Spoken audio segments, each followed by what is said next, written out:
Good morning, brother. It is 10:56 a.m. April 25th, Sunday. It is 60 degrees Fahrenheit out here in California, Albany, California, and Celsius, I think that's 12. Let's see, 15 degrees Celsius. So it's on the chilly side, which is why I got this sweater on. I got my bandana on because my hair is kind of crazy today. Gotta get a haircut.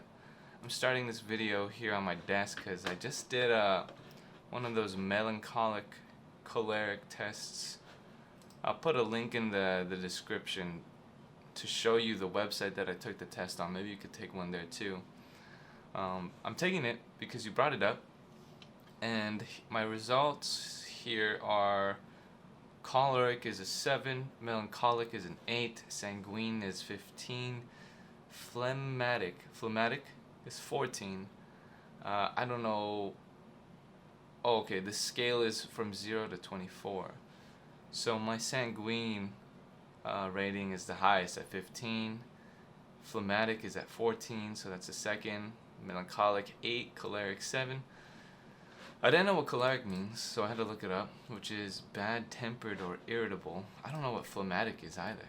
Phlegmatic. Having an unemotional and stolidly calm disposition. So like stoic, maybe. Cool. And melancholic, that one's basically sadness. Sanguine, I didn't know what that was. I had to look that up. I just know sanguine as a color, as in red, blood red even. But the definition here is optimistic or positive, especially in an apparently bad or difficult situation. I don't know if that's me. I think I'm more phlegmatic when it comes to bad situations. But I definitely try to stay optimistic and positive. Although I also am known to being quite the opposite in that I'm always questioning things. I don't let things sit and settle. I'm always doing as, I think it was Socrates who said, oh no, it was Martin Luther King, I am but a gadfly. I am existing to disrupt, yeah. Let's see what the whole quote is. I am but a gadfly. I say Martin Luther King says it because he did that later on. It's like the earliest usage of that quote, but or the latest. Socrates as the gadfly. To sting the steed of state into acknowledging its proper duties and obligations. He said that during the trial of whether or not they were going to kill him or exile him. Anyways, let's see what this describes my temperament as. Your temperament is sanguine. The sanguine temperament is fundamentally spontaneous and pleasure-seeking. Sanguine people are sociable and charismatic. They tend to enjoy social gatherings, making new friends, and tend to be boisterous. They are usually quite creative and often daydream. I love daydreaming. I prefer it over dreaming in my sleep. But I only prefer it over dreaming in my sleep because of what filmmaker David Lynch has said in that Daydreams. You may think you're in control when you're in a daydream because you're able to think these thoughts that take you into your headspace. But daydreams take you into the unknown in an active state. So it's similar in dreaming in that when we dream in our sleep, everything is sort of coming to us unconsciously. We're not controlling it, but what we experience outside and what we experience in our mind, it's what dictates our dreams. But daydreaming is somewhat similar in that we may be thinking, all right, I'm going to think this, and I'm just going to think about it and vision it in my head, visualize it in my head. But that is a process of discovery in itself. So even though we're in control, it's still exploring this sort of unconscious, subconscious of ours. And what David Lynch says is so great about it is that it's an active pursuit. You're able to remember it, you're able to be deliberate about it, and yet everything is just so fluid. So you can't really predict what it is that you're going to be daydreaming about. And I love that. That's kind of a tangent. But they are usually quite creative and often daydream. However, some alone time is crucial for those of this temperament. I love being alone. Sanguine could also mean sensitive, compassionate, and thoughtful. Sanguine personalities generally struggle with following tasks all the way through. I have that problem. I told you last night, in fact, that I have issues with commitments. So, this reads me well. I am just like a book in their eyes.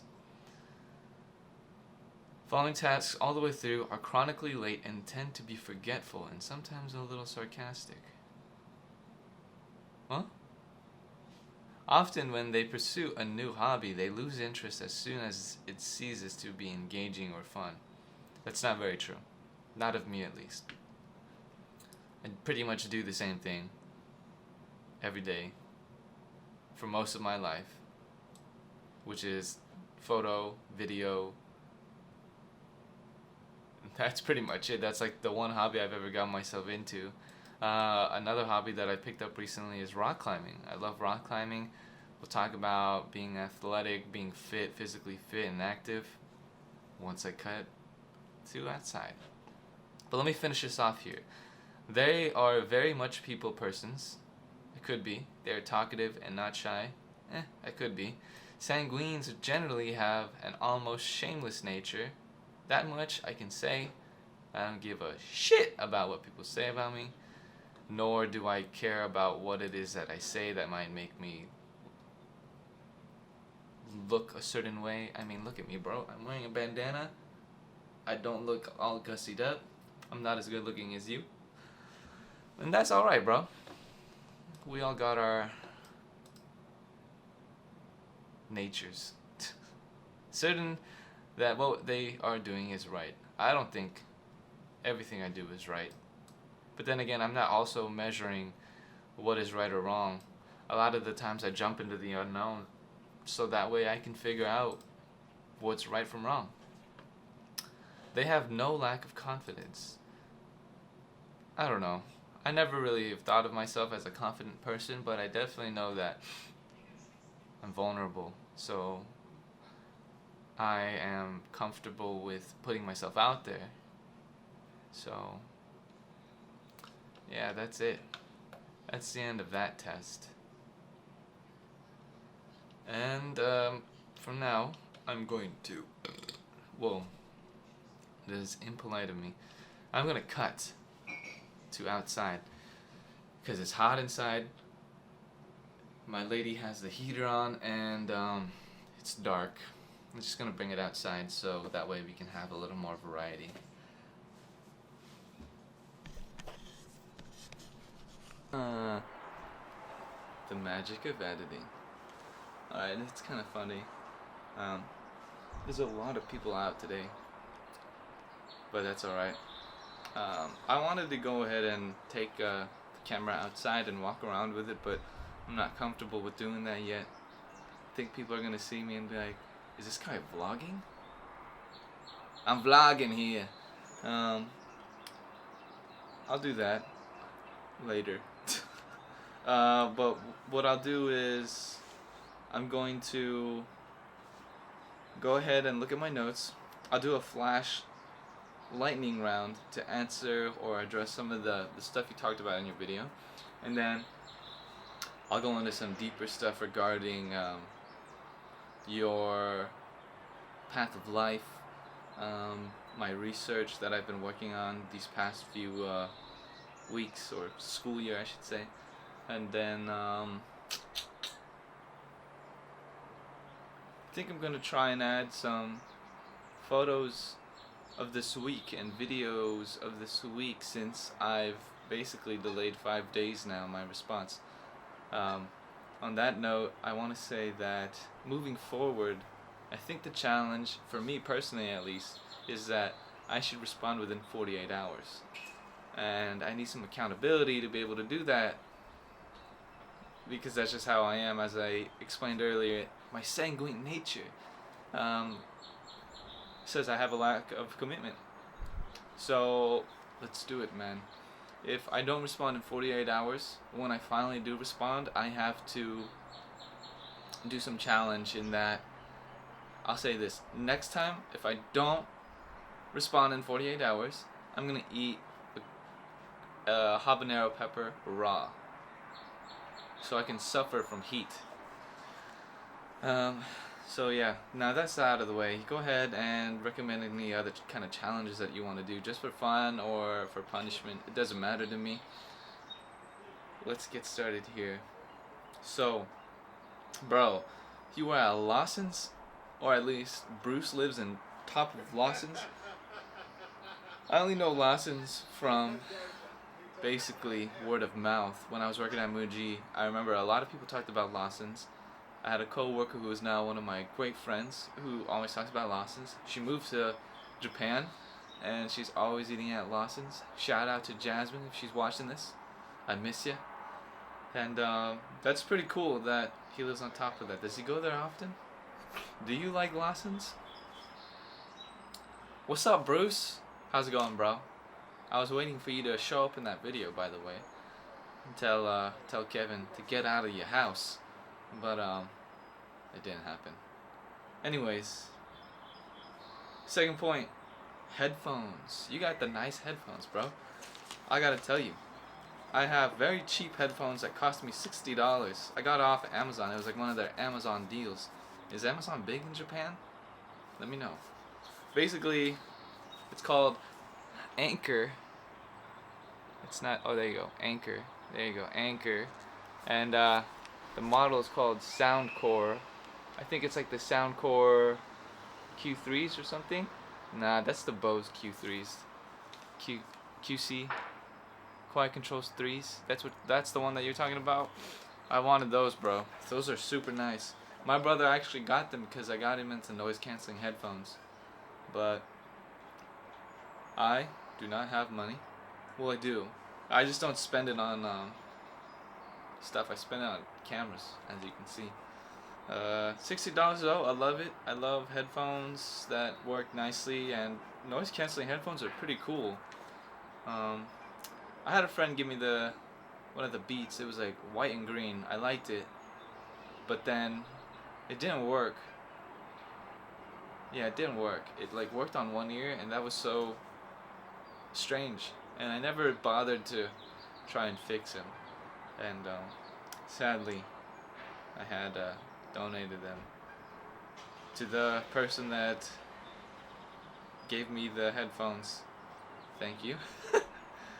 Shouts out to you. You know who you are. I'll see you in late May, hopefully. Anyways, headphones are great. And video games, dude. I love video games. The fact that you and Bruce bonded through video games, I love that, because it's the same situation with my brother Bernard, in that we always played the game World of Warcraft. I still love that game with all of my heart. Last year I played that game for a solid 3-4 months, and dude, I had to stop. I first originally stopped playing that game because I was playing it early high school, and I never slept. I never went to school. And then I started having more of a social life at school, and also I started getting into video, so it took me away from playing the game. And then I started playing again once I moved to LA, because I had more free time, because I didn't go to school for a while. I'll get to that later. And then I picked it up again after having quit for reasons of being able to focus on school again. And I picked it up again just last year, and dude, I love that game. I love MMORPGs, but World of Warcraft, that's the #1 video game in my life. Second #1 video game is Final Fantasy Tactics. I love strategy games. And then on that note, my brother and I, we always play Minecraft. My lady and I, we always play Mario Kart, There's this game on Switch called Overcooked. So I love video games, man. Definitely my top video games are World of Warcraft, Final Fantasy Tactics, and then that might be it. I really love the game Battle Realms. That's the one real-time strategy game that I can play all the time. And I wish I could play it right now, but I have a MacBook, so I can't really play video games on it. But Battle Realms, I know you play. I saw on a Facebook comment that you and Bruce were about to play Age of Empires #4, or the remastered version. I played Age of Empires 2. I love that game. I didn't really get into it in that I don't know the units. I don't know how to play like a pro or properly. I don't have a strategy. But I really like that game for the historical aspect of it, because it was cool learning about the Bronze Age, the Iron Age, the ages prior to that, Stone Age, and moving forward into being able to control Greek and Roman empires, the Byzantinians. Yeah, it was cool. Playing that game was like going through an encyclopedia of history. And yeah, I love video games. I'd love to play video games with you, actually. I'm not sure how possible that is, considering I know that, like the Switch, for example, the Nintendo Switch, it's region locked, so we aren't really able to play with each other if we were to do like Mario Kart or something. But I'm sure we could play something on computers. You let me know. I'll try something out. My brother and I are always trying to play games, so yeah, let's do it. What games do you guys like? I don't remember in your video if you said any particular games that you play. But yeah, let me know. And I have here Bachelor Life, bro. I don't know why I put that. I'm trying to remember now. I like the fact that you carry bread around with you. I like carrying bread. I don't do that as much anymore because of lockdown, obviously. But when I was working or when I was going to school, I'd always carry bread. I'd either have like some slices or a whole loaf, and then I would make my lunch, whether it be at work or at school. And then that recipe that you got from Zac Efron, that's pretty random, dude. I haven't seen that show. I've been recommended a few times, but now by your recommendation, I think I'm gonna make this step forward and actually watch a show. Zac Efron, I like the guy. I love that he was in High School Musical. I don't know if you know that movie, but he's kind of a different person now. I thought he was gonna be the newest John Travolta, but now he's like trying to be Mark Wahlberg, in that he's getting all fit, he's looking good for the ladies. But I don't want to assume anything of the guy. I like the guy still, and yeah, I'll watch his show.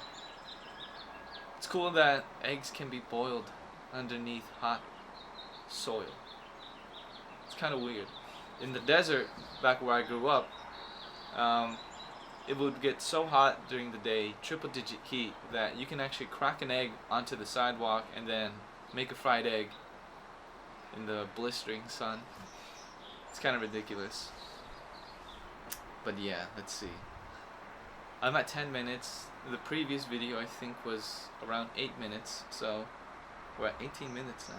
Time goes by too fast when we're doing these things. Oh, and on that note, I have here, too long is too subjective. And that we can make these as long as we want, dude. I'm cool with it. I think the longer it takes, the more attention I have to give in terms of giving down notes, so that way I can respond to every point.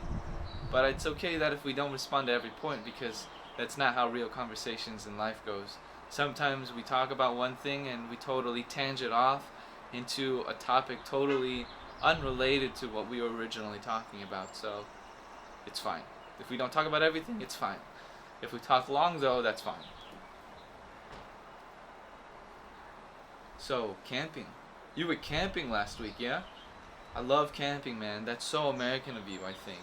I feel like camping is such a Western-born pastime and that I'm sure the Europeans do it all the time. But I feel like camping is very particular to American culture because westward expansion, man. When all the trappers and gold rushers went west from when we first landed here in the east, I feel like just being outdoors became such a magnificent thing instead of just a part of exploration. Well, it's still exploration and discovery, but being outdoors in nature is just something I hold dearly to my heart. And I feel like because of how America has treated national parks, state parks, just nature in general, has been quite inspiring. Obviously, America being a very import-heavy country is probably conducive to a lot of the carbon emissions that we see being harmful to the environment. I have to see some good in it, at least sometimes. And I definitely see the national parks being one of the biggest reasons why America is so goddamn great. Cause yeah, man. Have you ever been to America? And if so, and if not, no, if so, have you been to a national park like Yosemite or Joshua Tree? And if not, you come. You come. You come next time. I'll take you. We'll go camping, spend a whole weekend, and we'll enjoy and bask in nature's grace. And yeah, how was your camping trip? Can't remember if you described it so much. I do remember that you were out with a friend, 2 friends, and I'm still waiting for that story. So you don't have to respond to that part in the video, but you can go ahead and message me, bro. Let's see. Social media stories. You know, I seen that you're pretty active on those, and I was talking to Akeen, my lady, that's her name, and I was telling her that one thing that I find stories to be so strange is that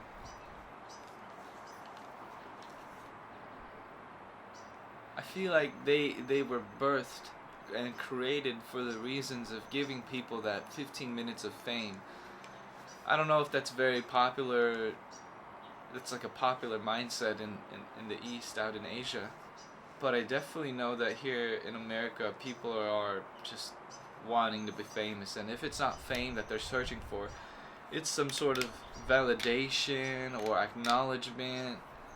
And I'm probably making a very sweeping generalization that would make me look bad. And I mean, I'm not guilty. No, I am guilty. I'm not gonna put myself higher above that in that I want attention. I mean, I love attention.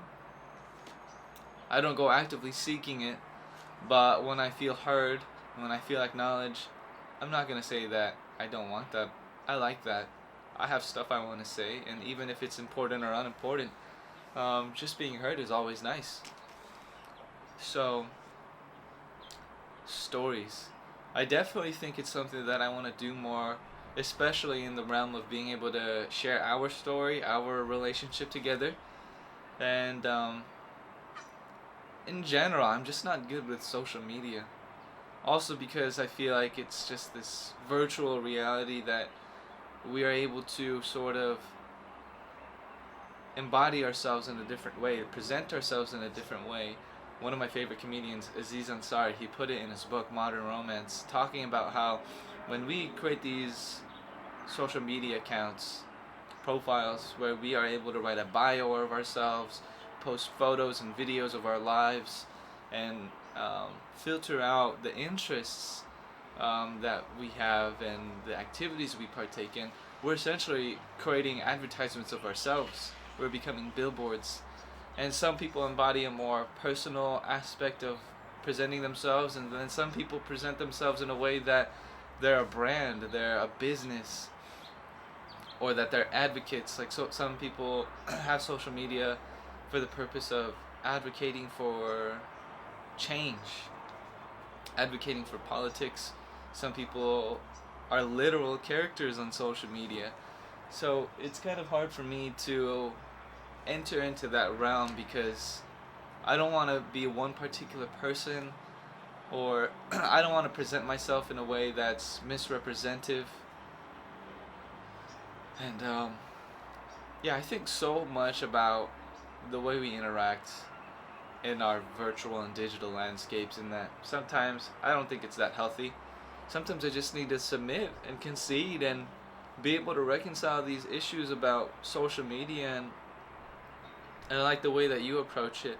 I remember reading somewhere that you have your Instagram handle as happy CKP for the reason of you want to embody more of a happy attitude, at least on the internet, at least to people in a very public manner.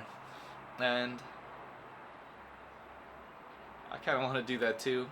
I definitely want to leave some room for melancholic truth, choleric truth, caloric truth, so that way people don't have to worry about calories. Because, kind of going too far there. But I'm glad that you have that expression, because first and foremost, I definitely see social media as a way for people to have expression. I have expression when I post stuff on social media, so keep on going, bro. I'll join you in that effort, in that I will make more effort to post stories, post social media, and I want to start sharing this. And on that note, I hope by this time, either by the end of this video or by the end of your video, we have Brothers Apart, the YouTube channel. And yeah. Now let's get into the deeper stuff. That wasn't so much a lightning round because I'm already at 18 minutes on this clip. The last clip was around 8 minutes, so I'm at 26 minutes. There's a train coming. Excuse the noise. So, we're going to talk about construction. I had no idea you grew up in the Philippines. You brought up something about being late in the game with academia. I'm 25 years old, dude, and I'm barely about to graduate within a couple weeks' time. So age is but an illusion when it comes to accomplishing some sort of success in your life. And let's begin like this. So I had no idea you grew up in the Philippines. I thought you always grew up in Japan. In fact, I thought you were half Japanese, half Filipino. But it seems to me now that you're full Filipino. You can confirm with me, please do. Please confirm with me. And yeah, it's pretty wild to think that, or to find out that you grew up in the Philippines. You studied in the Philippines and you studied psychology. And to hear that you went from living that corporate life, having a stable job, to just leaving that, walking away, and then trying to pursue a life full of truth and creativity and honesty. That's beautiful, man. That takes a lot of courage, and to be honest, I've been kind of fighting for that my whole life. In that, I remember when I was exceptional at math, I was going to go down that route and possibly become an architect. That's a childhood dream, though. Or that I was going to do business, international business, for whatever that is worth. I don't really know what that would have entailed for me. And, that kind of brings it to the point of why I kind of postponed my education, and that I didn't really know what it was that I was going to school for. And it took me a while to figure out what that was, which is English literature. And even to this day, I kind of question what it is that I want to do, in that I'm going to school for English literature. I always thought I was going to become a professor, but this past academic year has been tough for me, in that it's put me in a place where I don't really know if academia is where I want to pursue a career, because the institution, the administration, has handled this pandemic in a way that kind of seems cold. And a lot of the professors that I've talked to and my mentor that I've spoken to about the issue, they've all expressed some sort of disdain for the administration. So I could definitely see why also you wouldn't want to become a full-time teacher as well, because of that matter. it's knowledge-based work, and you're interacting with people on a very intimate level, despite having classes of up to 30, 40, 50, 20, even 10 people. It's intimate in that you read writing, you have to teach the language, you have to teach interpretation, and you have to be considerate of like socioeconomic factors. And I don't know, it could definitely be emotionally taxing just as much as mentally taxing. And I personally don't think teachers get paid enough. I don't think professors get paid enough. So, further complications such as a pandemic where education just becomes all the more harder when it's supposed to be in that physical environment. Everyone's learning it through Zoom, at least here in America. And when people pay thousands of dollars, $10,000s of dollars to receive an education, I think it's wrong for them to receive the education in a very dulled and diluted manner of online education. People should be in person learning about literature in person. It's unlike math or computer science, where a lot of it is computational, which can also be done on a computer or a device like a calculator. You don't have any of that when it comes to reading. So having that in-person interaction is important. And I'm going on the far end there. But yeah, I study English literature, and I'm definitely not in pursuit of some sort of corporate or corporate job, settled job. I definitely want to settle down in the sense that there's security in my life, but not in the sense where I have to give up my life to have security. I hope that makes sense. But yeah, I'm hoping that once I'm done here, I do some work, environmental work, at a non-profit doing grant writing. I think grant writing is a great way for me to flex my writing capabilities, my persuasive capabilities. And also, I'm hoping that down the line I can incorporate my creative side of not only writing and reading and being able to translate scientific language into layman terms, but more so incorporate my camera abilities, my photographic and filmmaking abilities, because I feel like that would be a great way to present grant proposals. There's a package when it comes to writing up proposals for grants, in that you have to write up this huge packet of information, scientific and persuasive, humanistic, and I feel like adding some documentation in a visual format, just like how we are with our experience of fostering our relationship,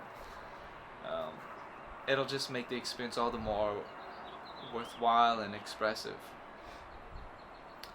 But on that note too, I'm also considering going to grad school later on to definitely pursue becoming a professor, but my emphasis, I don't know if I've told you, is on eco-criticism, in that I want my studies as an English literature to revolve around environmental sustainability and protection, some stuff along those lines, where I analyze literature, prose and poetry, but also in the lens of environmentalism and ecology. So that's kind of like a brief story of what I'm interested in terms of academia.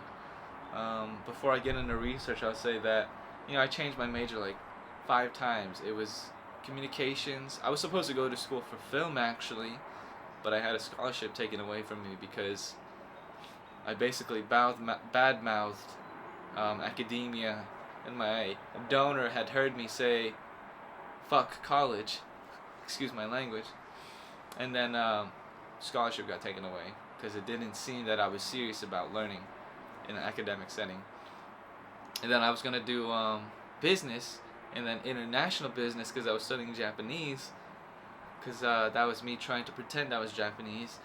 And then I said I was gonna do math for a very brief moment, just because I got an A in statistics. And yeah, no, none of that panned out. I'm an English major through and through. I've had a lot of people encourage me along the way, and um, I'm glad I stuck through it, because if I didn't, I'd probably be doing something miserable and sitting my ass down at a desk all day or an office all day and just counting away not just finances but my age. um, the research I've been partaking in recently is definitely eco-criticism. Um, for example, on a less eco-literature note, but just more on a environmental science note, I was studying the decarbonization of concrete and how concrete, it's part of our everyday life, in that there are buildings constructed through by that material, roads, sidewalks, whole bridges, buildings. The construction limitations of concrete are limitless, and the biggest reason why there's this consideration of decarbonizing it is because the process of creating concrete is very heat intensive. So a lot of material is being burned, from coal to other fossil fuels, and it needs to be burned. What needs to be burned? Well, first, limestone, um, iron, calcium, among other sort of elements, are needed to be able to make cement, particularly Portland cement. That's like the most popular kind of cement, and it requires a lot of energy to burn it, and not only that, but it requires a lot of energy to transport it, and a lot of energy to actually conduct the project. As in, it's like you can think of it as like a 3-step, 4-step process, in that first you gotta harvest it. Quarries need to be made, and then you need the machines to harvest those materials, and then 2, transporting it. More often than not, these quarries are miles and miles and miles away from the nearest I wouldn't say the nearest, but let's say miles and miles away to the projects that need them. Like, you go from the quarries, which are in the countryside of a state or a country, and then it has to travel all the way to the main city, where basically a lot of concrete is used, and that's already travel of over hundreds of miles. And to do that requires these huge trucks, these huge cement mixers, these huge basically machines to transport just the stuff from the quarry to the vehicle, and then the vehicle to wherever they need to go. And then 3, the process of using that cement, that concrete, into the project. They have to fit these molds, buildings have to be constructed, these structures need to be constructed. Dude, my camera died or it stopped recording at a certain moment. I have a 30-minute time limit here. That's crazy. I have no idea where I stopped. That's probably an indication that I should hurry it up. So, yeah, research. I don't know if it came up, but research. I did research recently on the decarbonization of concrete. I did research on stress as a cultural artifact, meaning the stress that we experience is not so much physiological or psychological anymore, in that pressure is being applied to us physically and mentally, but more so the stress that we experience is a product of our culture that we live in.